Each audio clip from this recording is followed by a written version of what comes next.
When I looked at the landscape of what other universities were doing and other institutions are doing, I saw a lot of places that were really focused on either low energy prices slash growth or on climate. And humans were not on the planet to minimize climate change. We're on the planet trying to maximize our well-being. And that well-being is determined by economic growth, and it's also determined by the risks from climate change. And so what I saw was an opportunity to articulate, hey, both of these goals are important, and what societies around the world need to do is to find a way to balance between both of those goals. Welcome to Smarter Markets, a weekly podcast featuring the icons and entrepreneurs of technology, commodities, and finance, ranting on the inadequacies of our systems and riffing on ideas for how to solve them. Together, we examine the questions: are we facing a crisis of information or a crisis of trust? And will building smarter markets be the antidote? This episode is brought to you in part by Abax Exchange, bringing better price discovery and risk management tools to navigate today's commodities markets through centrally cleared, physically deliverable futures contracts in energy, environmental, and battery metals markets. Smarter markets are here.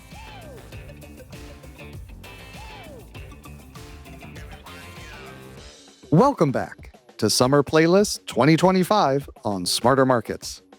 I'm Dave Greely, Chief Economist at Abax Technologies. Our guest today is Michael Greenstone, Director of EPIC, the Energy Policy Institute at the University of Chicago. We'll be discussing how EPIC is translating the insights of cutting-edge energy and environmental research into real-world impact, including building cap-and-trade particulate emissions markets in India. Hello, Michael. Welcome to Smarter Markets. Hey, David, thank you for having me. Well, I've been looking forward to having you here for a long time now. We met each other through the Energy Policy Institute at the University of Chicago, or EPIC for short, where you're the director. And EPIC is deeply engaged with many of the issues that we care about here on the podcast, such as the need to balance the fact that we need energy for progress and to live our daily lives, and we need to balance that with the reality of climate change. And doing that requires building new environmental markets. And you at EPIC approach these issues and these endeavors with the way of thinking that has long defined the University of Chicago. And importantly, EPIC not only conducts cutting-edge energy research and environmental research, but translates those insights into real-world impact. So I wanted to start there with you. Could you walk us through, in your own words, what does it mean and what does it take to translate the insights of academic research on energy and the environment into real-world impact and real-world actions? Sure. I think it's probably helpful if I just back up a little bit and give a kind of an origin story for myself and then maybe in turn for EPIC. I am actually quite reluctant academic, and in the sense that I've lived with the nightmare that being an academic meant that I would just write papers for 10 of my friends and they would tell me nice job. They would write papers for me and I would tell them nice job. And that would kind of be the end of it. And I certainly want affirmation or approval from my fellow academics, but I have always kind of wanted more. And so when I set out to become an academic, I was like, okay, I think there's a path here. We are really good at finding out truth as best it can be understood, but there's this problem which we're not very good at communicating to the broad world. So I kind of set the first 10 years of my career after just trying to make sure I knew something that other people didn't know about something. And so a lot of that was about the Clean Air Act and Superfund programs and kind of U.S. environmental policy. And then in 2008, Barack Obama got elected.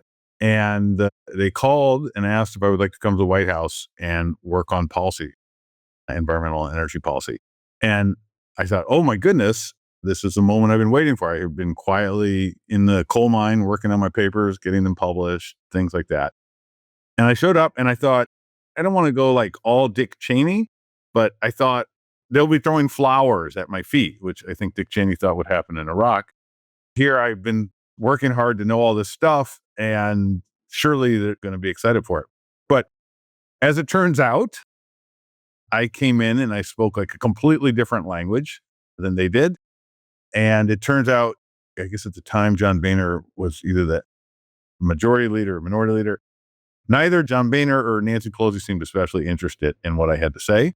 And it was a kind of a tough moment because I had this goal of interacting with the broad world and that ideas could be useful in the broad world. And I realized how bad I was at it. And in turn, I think also how bad academics are at it. And so I spent my year in the White House. I felt like I learned a lot through that about how to communicate better. And I left there like, okay, I am going to crack this code.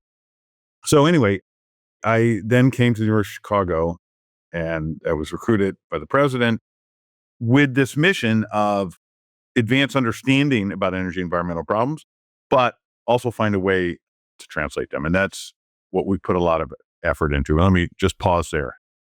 That's fantastic because I think it's anyone who's spent some time in academia, who's spent some time in government, who'd spent some time in business realize that people are speaking very different languages. And you can spend a whole lot more time than you ever expected just translating into each other's realities. Was there something you learned in addition to like the need to be able to become a better communicator to these audiences? Is there anything about how to communicate better with these audiences that you picked up? Yeah. So the first thing is I would been sitting in my office in academia, coming up with ideas of what I thought the world needed here or there. And so I learned much of this is embarrassing in hindsight. But if you march into some policymaker, elected or bureaucrat's office and say, this is what I think you need to do, they're probably not even thinking about your problem. And it's a great way to get the volume turned all the way down to zero. And so as strange as it sounds, maybe the most important thing I learned was to be quiet and listen. And that it's really critical to understand what problem they're trying to solve.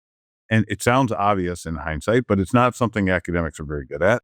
And then if once you get the playing field for what they're thinking about and what the challenges they're facing, then you can try and bring whatever expertise you might have to it and, bundle it up in a way that is both digestible for them and digestible for their constituents and is responsive to the problems that they're facing.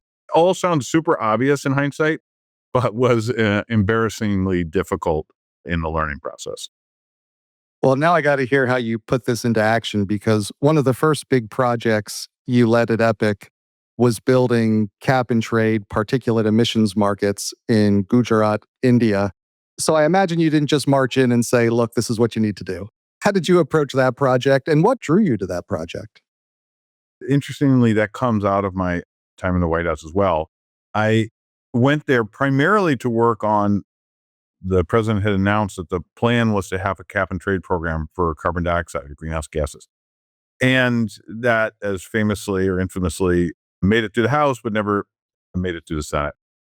But in the process, I'd learned incredible minutia about ceiling prices, floor prices, banking, borrowing, all these great details of cap and trade markets. And so I left government that it was clear that wasn't going to happen. And I tried to, one of the first things I did was I went to India to kind of restart my research life, which already existed in India.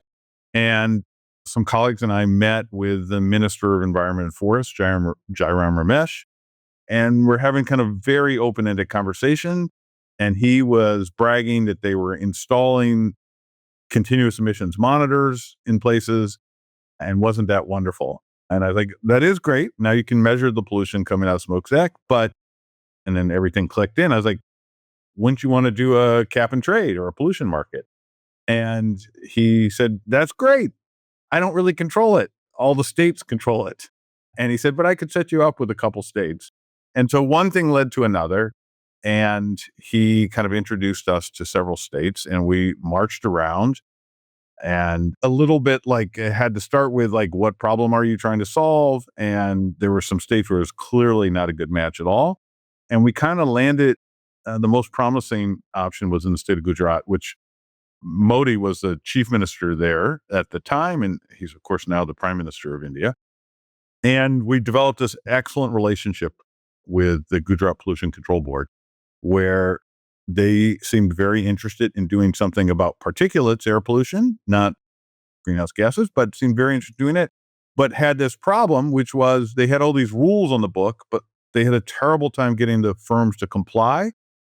And so there was like widespread violations and very, very high pollution concentrations. And strangely, that was married with very high, lots of complaining from industry about the high costs of regulation, which in fact were accurate, we found. So it sounds like both sides of the market that didn't quite exist yet were unhappy. Nothing was functioning very well. Industry was mad, the regulators were mad, and the air was polluted. And I wonder, like, is that kind of what it takes? Because in academia, economists will often start with, well, assume we have a market. But of course, markets just don't happen. They have to be built. And so you have to have fertile ground, people willing to put in the work to create a market. I was curious, what was your experience with trying to build a market, build a cap and trade system from scratch? I guess first you have to find, is there enough people who are compelled to act and unhappy with the state of things to come together? That's step one. But then there are like 8 other steps. My experience, my colleagues and I experience in Gujarat. The first was India has like a terrific educational system for engineering. And so like most of the people in the Gujarat Pollution Control Board and the industries who were polluting and the plants who were polluting were engineers. And they kind of thought of the air pollution problem as an engineering problem, which is, well, if you install this piece of pollution abatement equipment, everything will be fine. And in practice, what we found is that the regulator was really effective at getting plants to install the pollution abatement equipment, but not so effective at getting them to run it. And so every plant we went to and we visited had these very expensive, elaborate contraptions to pull the particulates out of the smokestack and prevent them from going in the air. But like most of the time, that wasn't running. And so we kind of had to get them refocused on the goal is not some engineering thing of can you get them to install this equipment, but really the goal is to reduce pollution. And so the first step was to just improve the monitoring.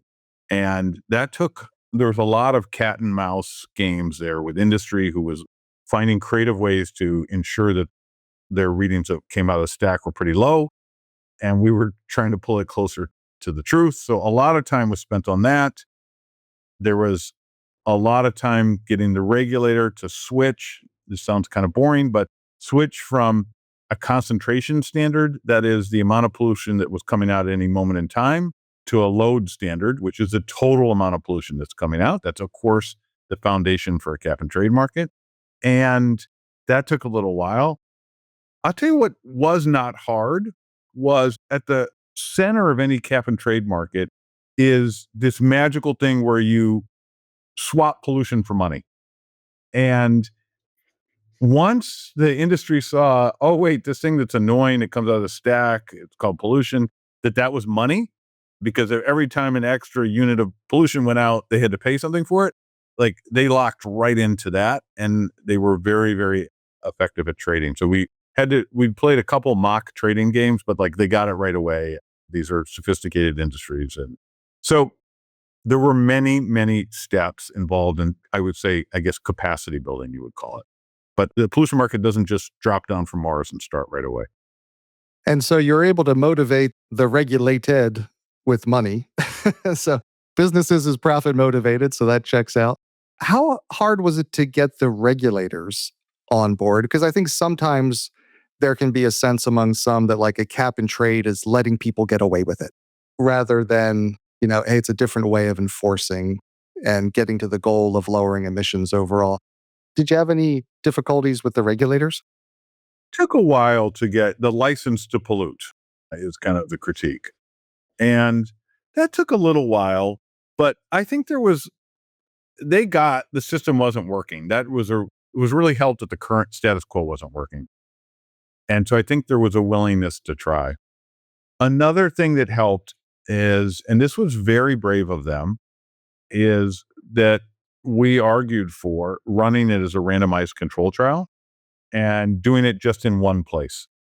And so they chose a city, Surat, which is a pretty big city in Gujarat, and said, hey, let's take 300 firms there and we're going to put their names in a hat, and then we're going to randomly pick out 150. That 150 are going to go into the market, and the 150 are going to be regulated in the status quo way.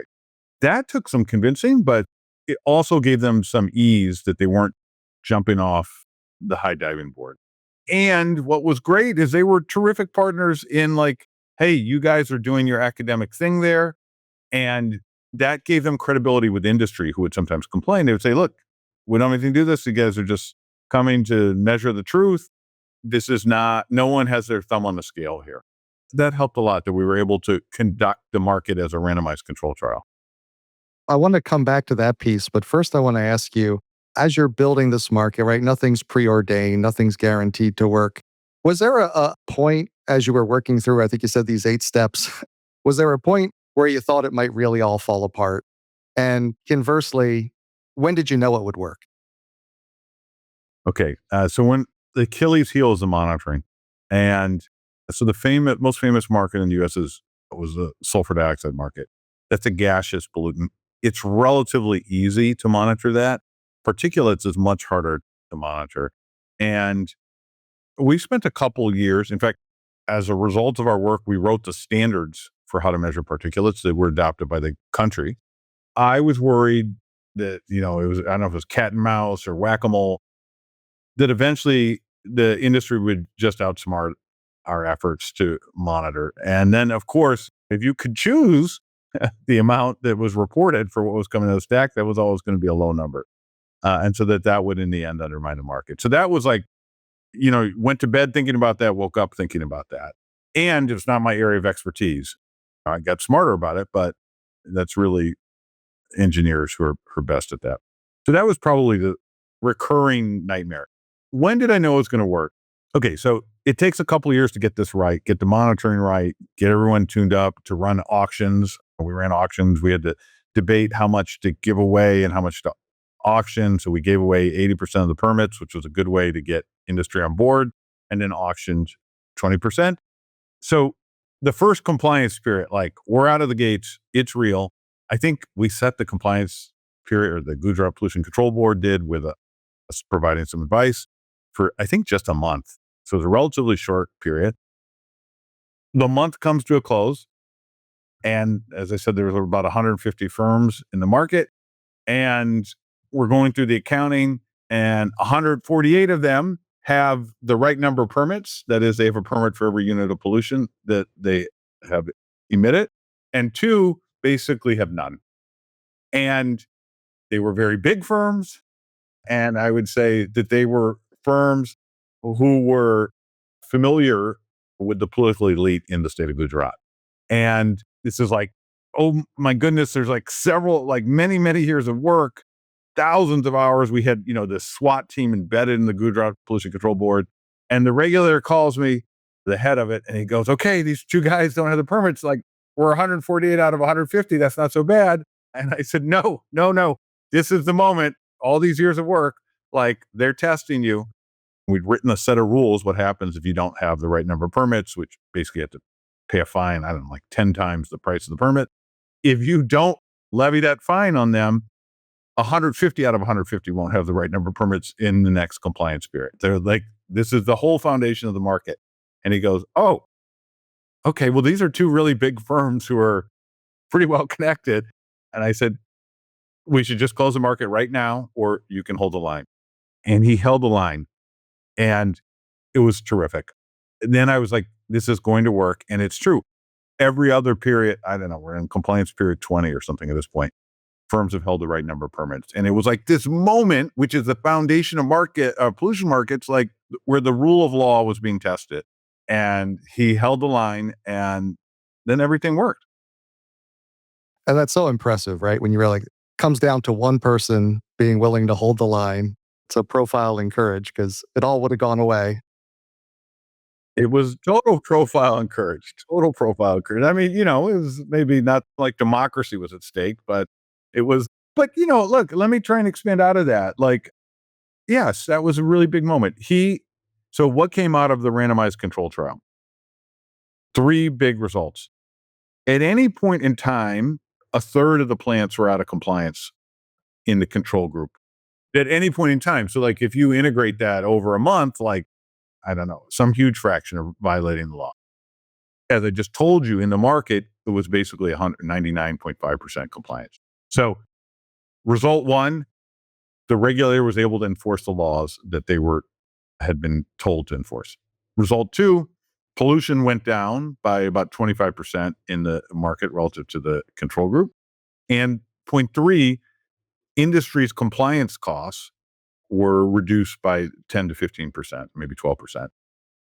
And I should mention, like, it was so cool. We have every bid to buy and sell in this market. And so you could actually see firms' marginal abatement cost curves. You could see how expensive they thought it would be to make small reductions versus large reductions.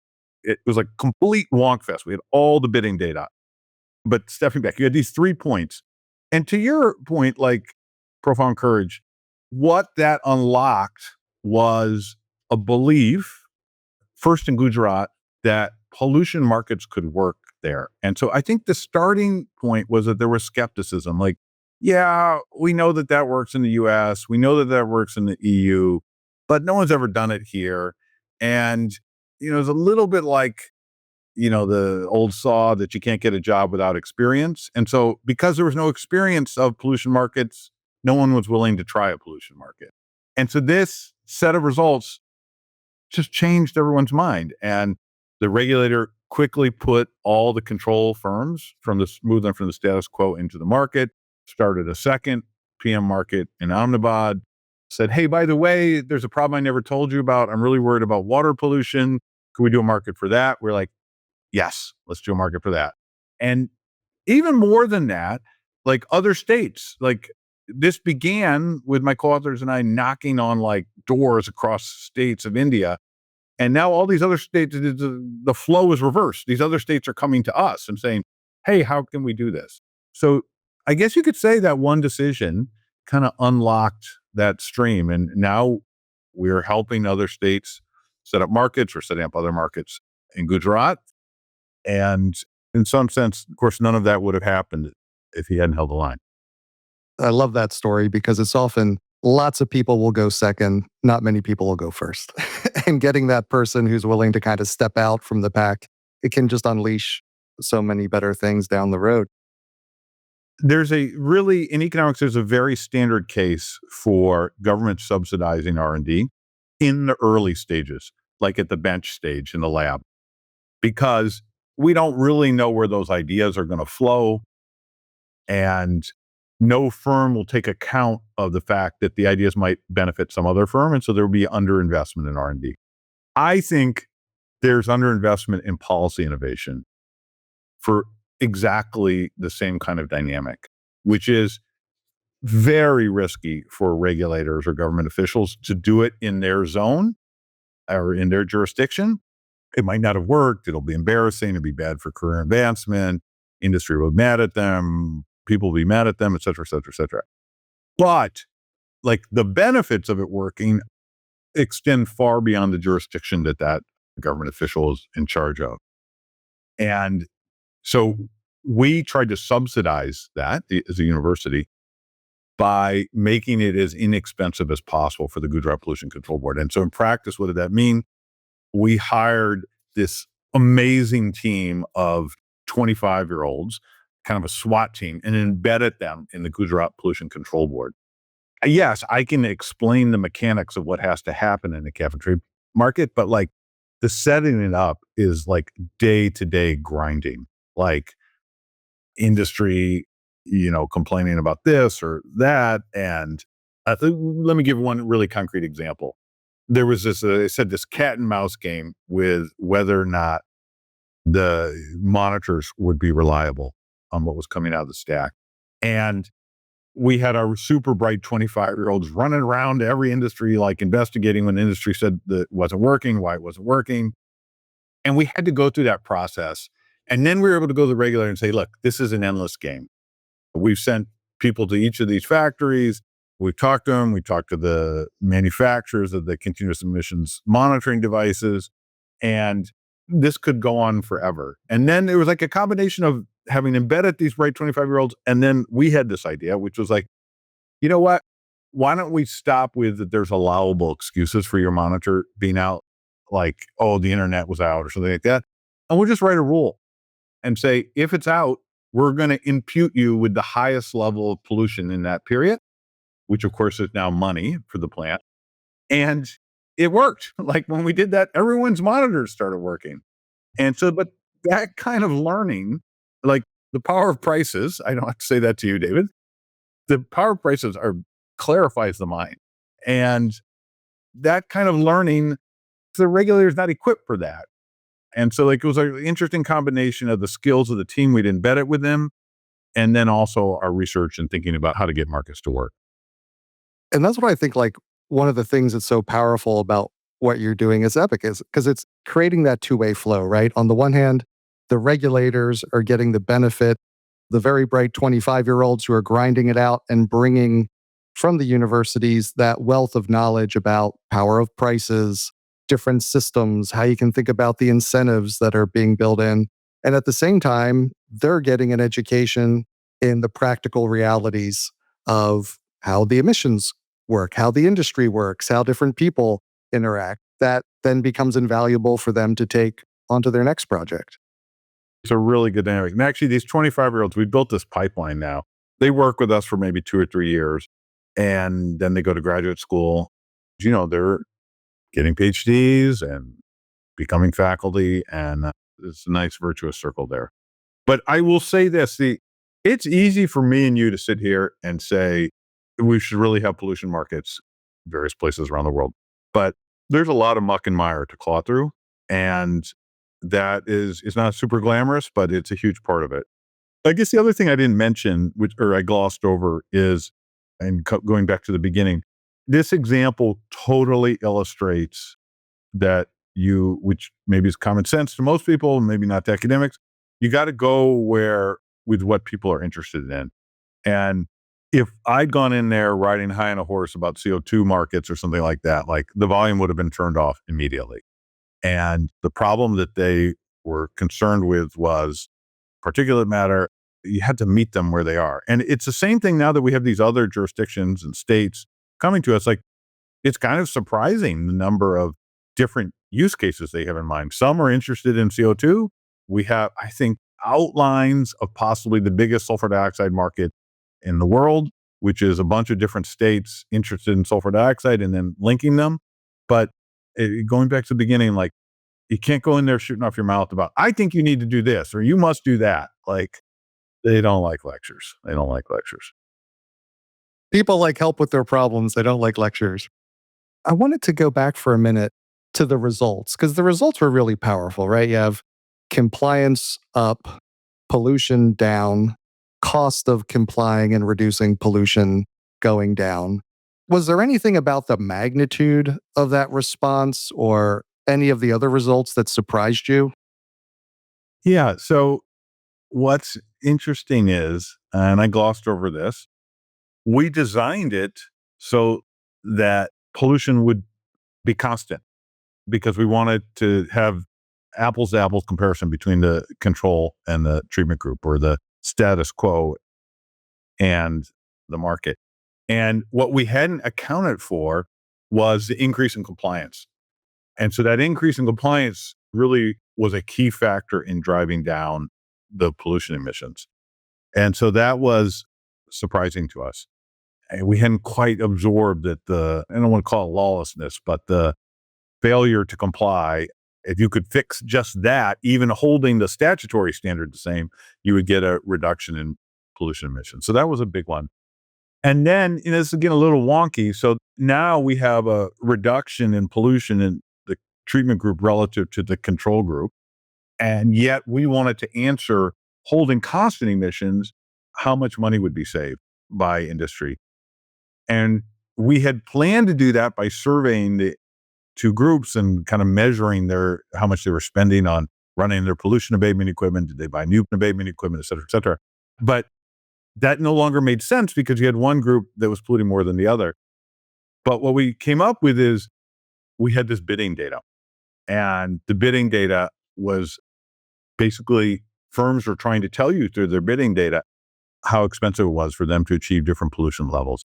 And so that's how we were able to back out the cost savings to the industry.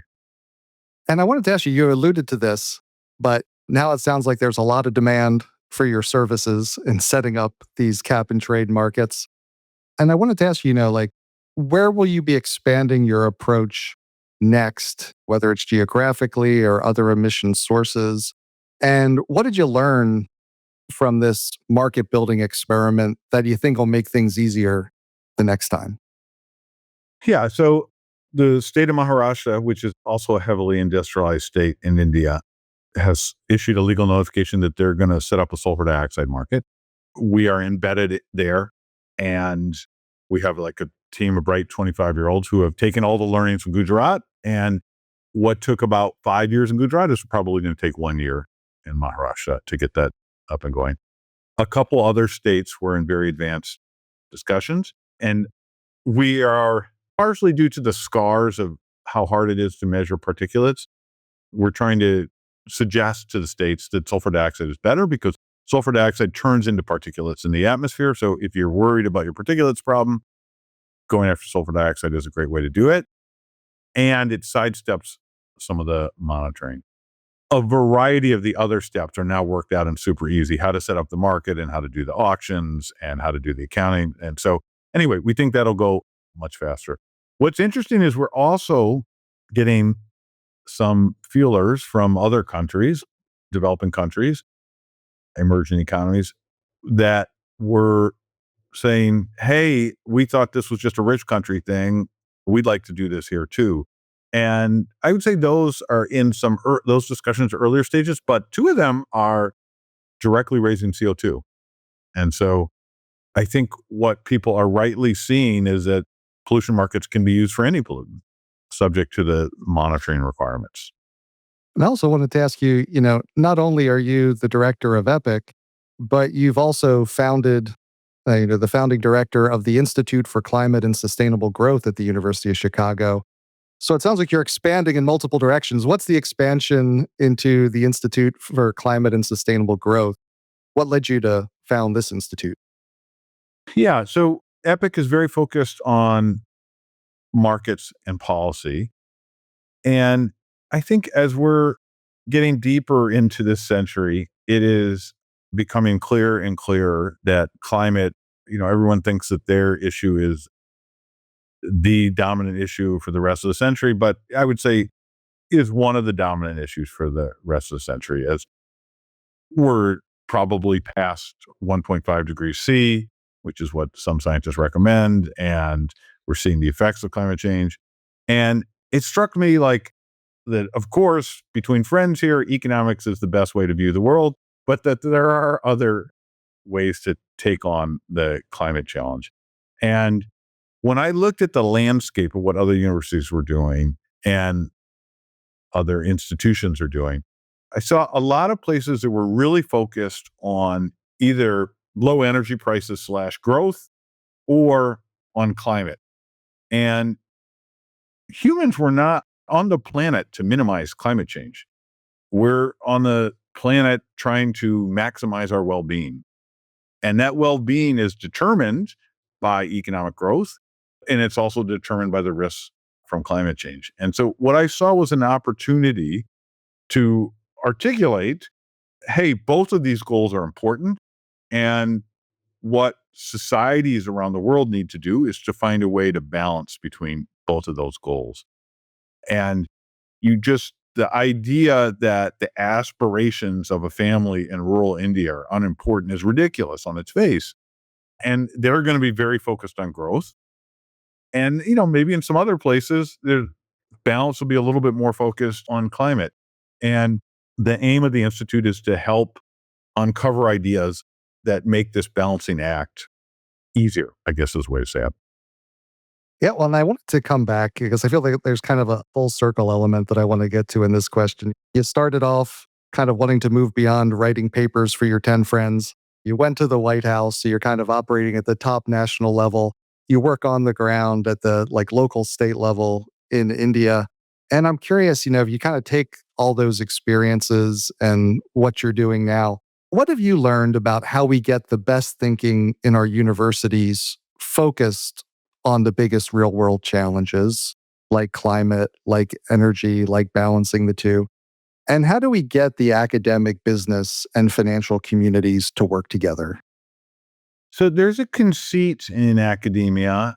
It's probably true in other industries. I know academia best, that the best ideas are here where I sit in these, probably in, chip making, it's the same thing. And first of all, like, it's stupid on its face. Like, there's lots of smart people doing lots of really amazing things in a lot of different settings.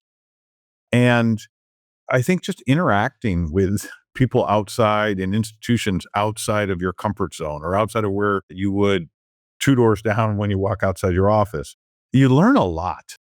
And I think that is discounted in academia, that interacting with the real world is, you can learn a lot from that. And you see new problems that you didn't see, or you see new approaches to problems. And so it sounds kind of silly, but I think that's an important part of getting the ideas. And I think there are lots of excellent ideas in academia, getting them refined and getting them out into the real world. Going back to kind of the thing we talked about with being having to translate, I find often moving out of your comfort zone is that willingness to speak the foreign language. So if you're in business, being willing to speak the language of academia, or academia being willing to speak the language of business, and it is like a foreign language, and being willing to come off sounding less intelligent than you normally sound, or not comprehending at the level you're used to. It's a challenge for people. Yeah, it is. And I think, we get so focused on, like, the rewards, but affirmation inside our little circle. And there's lots of important things happening outside of our circle, I guess. And, look, I don't begrudge, like, lots of advances come from just interacting inside the circle. But I think to really influence the world or get those ideas to help the world solve the problems it faces, it requires putting yourself out there. And then, as you said, you have to stop speaking in the little code that you and your friends have developed. Well, and we have a lot of people in our audience that are in the commodity industry, in the energy industry, working on climate through carbon markets, in the financial community. If any of those are wanting to step outside their comfort zone and engage with you and the work you're doing at Epic, what's the best way to reach out? And are there certain people that you're looking who you would love to have reach out to you right now, given what you're working on? Yeah, I think the best way is to send an email, and we can begin a conversation. And I think one thing is, look, markets are, we have endless evidence, markets are incredibly effective at solving important social problems. They are not the preferred flavor these days in environment, with respect to environmental problems. And I think there are fellow travelers who see the potential for that, who are practitioners. That is something we would be very excited about, finding ways to interact. Yeah, I found even though we economists all know cap and trade is the right way to go, at least in the US, it always seems like the problem is that the right hates caps and the left hates trades. And it makes it all very difficult. But it is interesting. Like, there's such bad feelings about cap and trade in the US, but, like, it's a form of American climate exceptionalism. I think every other G7 country has some pollution CO2 market, and I don't know, more than half of the G20 does. So there is something strange about the United States' approach, particularly given that we effectively demonstrated and invented pollution markets here. So I wanted to ask you before you go, what's on your plate? What are you working on and thinking about for the next year? So there's a couple things that are probably my focus is this continued work on pollution markets. Then, in addition, I've been co-running, co-founded something called the Climate Impact Lab, where we try to understand what the impacts of climate change are going to be around the world. And I would say there's many features of it that we're proud of, but one is to get off of this very aggregated approach of announcing that, GDP will be 3% lower in 2100 and global GDP. Well, first of all, nobody lives at the global average. Doesn't mean anything to anyone. And so we've been really trying to develop hyperlocal estimates of what damage will be at kind of at the level of a US county, 25,000 regions around the world. And we have like this treasure trove of projections and estimates now. And we're working on driving those into the world so that people can begin to understand the risks they face. And then most importantly, begin to adapt so that the worst cases of that don't materialize. And so anyway, there's a lot of work on adaptation is one of those words that can mean almost anything to anyone, and particularly climate adaptation. And so we want to like really make that concrete and identify how large the risks are locally and what would be the successful forms of adaptation. Yeah, it's such a treasure trove that you've put together with Climate Impact Lab. Anybody who's out there wants to check out these kind of hyper local estimates and projections. It's really pretty amazing. And the way you have it on the site is very accessible. Let me make one more plug for another thing that we're working on at the Institute. I will mock my children here. I feel like I have to deprogram them at night at dinner. They kind of come back and their view is kind of a very moralistic view about climate change, and quite have the language or say this, but they talk about the implication would be like basically every dollar we have should be spent preventing climate change. And I think what they're missing, which I'm trying to fix, is that there is this really complicated balancing act between the need for growth and the need for confronting and minimizing climate risks. And we've developed at the Institute a curriculum, the Chicago Curriculum on Climate and Growth.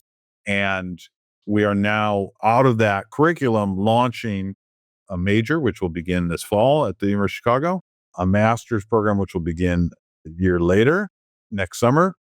And so a lot of time is going into fine tuning that. And then in some like kind of unstructured way, we like to bring that to the world. And I don't know what that means. I could say in some buzzy way, there's got to be online learning and AI guided, ML guided online learning. I don't know exactly what that means, but we think that we have developed this curriculum that is unlike any other in communicating the complexity of the climate problem and the need for not taking your eyes off the ball on growth. And so we're going to put a lot of effort into making that as useful and as effective as possible. That's fantastic. I'd love to see that as it becomes more available. And hopefully, so it sounds like you're very busy. I hope you make some time to relax with your kids this summer. And because this is our summer playlist series, it's become a tradition for us to ask each of our guests what they happen to be planning on reading this summer. So before you go, I was hoping I could just ask you, what's on your summer reading list, Michael? I think we are moving out of a world where a lot of the post-World War II institutions were successful at suppressing conflict and war and generating cooperation, sometimes with proverbial guns pointing at each other. It feels a lot like we're moving out of that world. And so I don't know the exact titles. I have to look into this, but I want to do some history reading on what was the world like before those institutions. We kind of know at a high level, there was a lot more dog eat dog and a lot of death and war. And so I feel like it's a blind spot that, I grew up in that world, the post-World War II order, and I want to better understand what the world was like before. So if you have a specific title, David, that can explain all of that to me, I would be excited to know. And of course, there's a climate angle there. Like, how can you generate cooperation when these institutions that were built to generate cooperation are not functioning with the same efficacy? Thanks again to Michael Greenstone, Director of EPIC, the Energy Policy Institute at the University of Chicago. We hope you enjoyed the episode. We'll be back next week with another episode of Summer Playlist 2025. We hope you'll join us. This episode is brought to you in part by Abax Exchange, bringing better price discovery and risk management tools to navigate today's commodities markets through centrally cleared, physically deliverable futures contracts in energy, environmental, and battery metals markets. Smarter Markets are here. Contact us at sales@abax.exchange to get started. That concludes this week's episode of Smarter Markets by Abax. For episode transcripts and additional episode information, including research, editorial, and video content, please visit smartermarkets.media. Please help more people discover the podcast by leaving a review on Apple Podcast, Spotify, YouTube, or your favorite podcast platform. Smarter Markets is presented for informational and entertainment purposes only. The information presented on Smarter Markets should not be construed as investment advice. Always consult a licensed investment professional before making investment decisions. The views and opinions expressed on Smarter Markets are those of the participants and do not necessarily reflect those of the show's hosts or producer. Smarter Markets, its hosts, guests, employees, and producer, Abax Technologies, shall not be held liable for losses resulting from investment decisions based on informational viewpoints presented on Smarter Markets. Thank you for listening, and please join us again next week.